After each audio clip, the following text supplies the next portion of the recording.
Bonsoir François Asselin. Bonsoir. Quelles sont vos impressions d'après conférence sociale, la formule boycottée par la CGT, est-ce qu'elle a encore une utilité? Est-ce qu'elle a encore un sens dans le climat social du moment?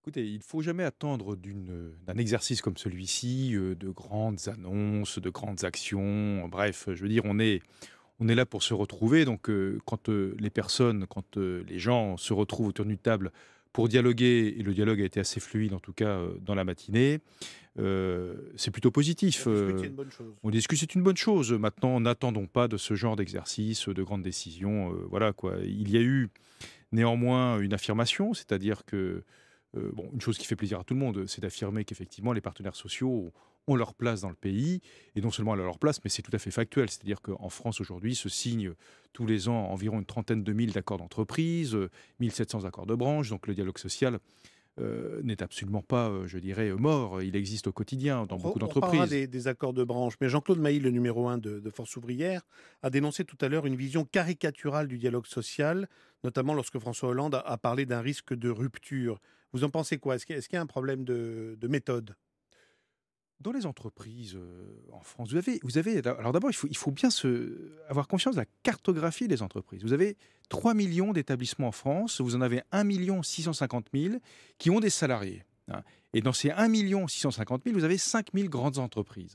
Bien souvent, lorsqu'on parle de dialogue social, on parle de ces grandes entreprises, où le sujet du dialogue social n'est pas tout à fait le même que dans les PME, voire les TPE. C'est-à-dire qu'il y a pratiquement aucune grève, aucun mouvement social dans une PME ou une TPE. C'est-à-dire que le dialogue social, il existe au quotidien. Dire qu'il n'y a pas des moments de tension, bien évidemment, dans toute organisation humaine, il y a des moments de tension, mais nous savons bien souvent les dépasser d'une façon tout à fait sereine. Donc, le dialogue est loin d'être inactif, au contraire, il est très actif, surtout dans le tissu des PME. Force est de constater parfois que lorsque la présence syndicale est multipartite, on va dire, dans les grandes entreprises, le dialogue paraît plus compliqué. Le problème, c'est peut-être de remettre un peu d'huile dans les rouages, justement, pour les grandes boîtes et pour les grandes entreprises qui ont besoin de ce paritarisme et Tout ce le dialogue monde, tout le social. monde a besoin de discuter, tout le monde a besoin d'abord de travailler dans une entreprise. Il ne faut pas oublier quand même qu'on y est pour travailler. Mais lorsqu'il faut effectivement parler du travail, il faut des espaces de dialogue, c'est tout à fait normal. Il faut en parler en responsabilité, sans jamais oublier une chose, c'est que l'entreprise est un bien commun. C'est-à-dire que la réussite de l'entreprise, c'est certes la réussite d'un dirigeant, d'une direction, et aussi celle des salariés. François Asselin, la CGPME souhaitait une clarification sur le droit du travail durant cette conférence ou à partir de cette conférence. Manuel Valls, tout à l'heure, dans son discours de clôture, a lancé un peu le chantier en Oui. annonçant un projet de loi pour le 28 octobre.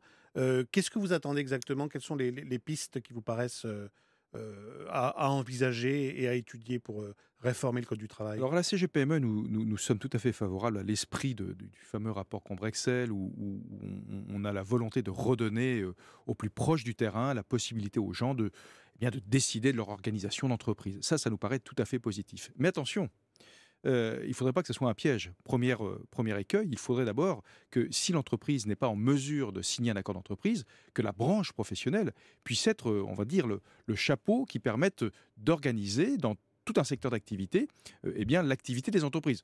En clair, ne pas reproduire une loi de la jungle, ça c'est important. Mm. Néanmoins, si au-delà de l'accord d'entreprise, on impose la présence syndicale, eh bien, ça ne va pas rendre service à beaucoup de petites entreprises où les syndicats, bien sûr, ne sont pas présents. Est-ce à dire que pour qu'il y ait du dialogue, il faut qu'il y ait une présence syndicale? Nous ne le pensons pas. Vous avez que 4% des entreprises du secteur marchand qui ont une présence syndicale. C'est pas pour autant que le dialogue ne se passe pas bien. Mais alors, résultat, sur les accords de branche, le Premier ministre dit ce soir, on a conclu un pacte de compétitivité avec les entreprises. Et là, le résultat, c'est 14 branches seulement où des accords ont été signés sur les 50 plus importantes en France. Le compte n'y est pas.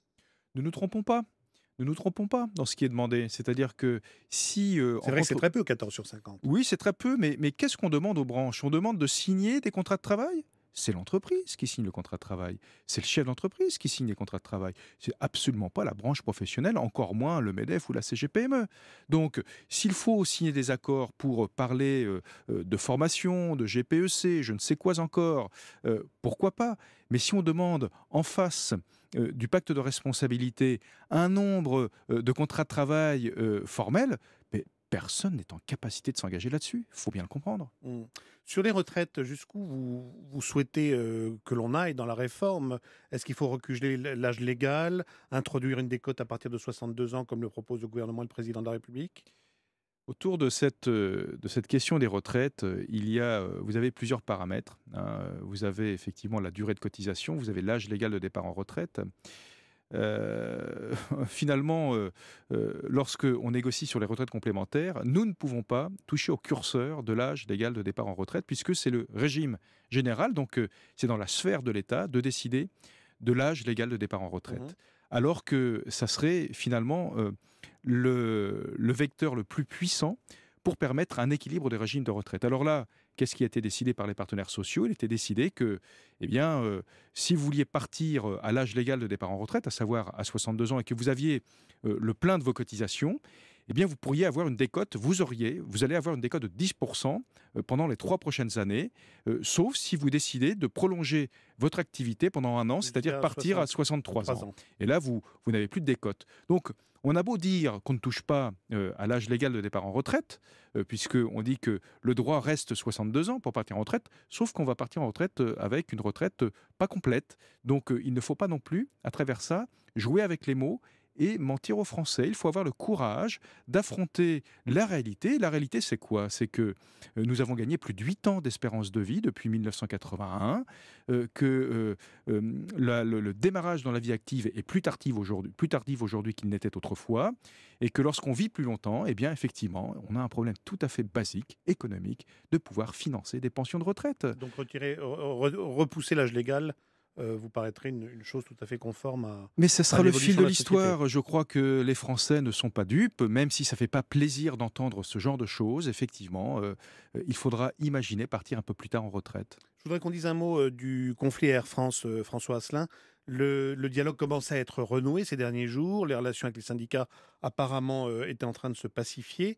Et le PDG Alexandre de Juniac annonce qu'il va procéder à 1000 suppressions d'emplois en 2016, quoi qu'il arrive. Est-ce que c'est une bonne façon de faire quand on sait à quel point les salariés d'Air France sont à cran en ce moment? C'est pas à moi de juger qui que ce soit. Je suis comme vous. Je regarde ce qui se passe à Air France à travers les médias. Et effectivement, on pourrait croire que le dialogue est extrêmement compliqué dans cette entreprise. Ce qui est regrettable, c'est que de toute façon, rien ne peut justifier des actions telles qu'elles ont pu se passer, hein, de violence. Rien ne justifie ce genre de choses. Deuxièmement, il ne faut pas oublier qu'à travers toutes ces histoires, il y a un bien commun qui s'appelle Air France. C'est la personne morale, c'est l'entreprise. C'est quand même pas une entreprise comme toutes les autres. Elle porte le nom, le nom du pays. Sur ces avions, il y a les 3 couleurs de la République. Donc, lorsque on parle d'une entreprise comme on en parle en ce moment, l'image est catastrophique à l'extérieur. Il ne faut quand même pas non plus oublier que Air France avance dans un environnement économique extrêmement concurrentiel, extrêmement dur. Ça, c'est une réalité auquel doit faire face et la direction et l'ensemble du personnel. S'il y a des décisions douloureuses à prendre, eh bien, il faut les prendre pour le bien commun de l'entreprise. Mais dans la C'est-à-dire qu'il faut qu'elle concertation. puisse, bien sûr, dans la concertation, et là, je ne peux pas juger s'il y a ou pas concertation. En un mot, le moral des entreprises remonte, vous le vérifiez sur le terrain? Alors, le C'est une moral. embellie. Alors, le moral des chefs d'entreprise et des chefs de petites entreprises, de PME, est plutôt au beau fixe. Nous le constatons puisque nous avons un indicateur trimestriel qui confirme cette embellie à plus de 80%. Les chefs d'entreprise sont positifs pour leur propre activité. Donc ça, c'est pas mal du tout. Par contre, on a exactement le même pourcentage qui est plutôt inquiet pour son environnement économique. Mmh. Voilà, donc résultat, eh bien, chacun son pacte de responsabilité. Nous avons, nous, le nôtre, chef d'entreprise, concernant le développement de nos entreprises, eh bien, au gouvernement de mettre en place les réformes structurelles que tout le monde attend. Mais il y a de l'espoir. Merci beaucoup François Asselin Merci. d'être passé dans Europe Nuit.